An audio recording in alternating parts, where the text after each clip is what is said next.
December. And the really interesting thing about that concert is it's free to get in. But we charge you to get out. No, it is free to get in because it's sort of a Christmas thing, but our new CD will be there, and it's if you want to get information about it, you just put your name on the mailing list there. Or on the website www.ulsterscotsfolkorchestra.co.uk. That's it. Very good. Well, I think what we'll do now is we'll to finish up our hillbilly set, we will pay attention to the fact that it's not just America we deal with in this CD, it's also the Canadian connection, because I mean probably an awful lot of folk in the audience here tonight have relatives or ancestors who went out to Canada at some time or other. Yes, and if you were to send them a DVD or CD for Christmas, would be great. That's right.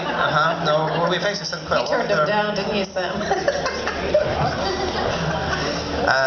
So we're going to do a wee song now that was very popular out in Nova Scotia. It's called Mary Mag, and it's all about this boy who was coerced into marrying this girl called Mary Mag. And it's a street song from the British Isles. It's been sung here in Ulster and sung in, it's probably from Scotland originally, of course, you know. And the interesting thing about it is it's the same tune as a very popular fifing tune that's played for the Lambegs. And somebody requested that we play the Lambeg again, and we will do that to finish up.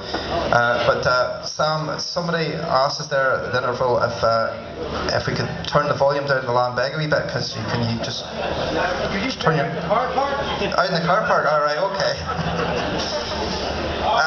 Anyway, before we get into singing this wee song all about Mary Mag, we'll get Davy Angus here to play the fifing tune. It's called Killy Bon Braes. Take it away there, Davy.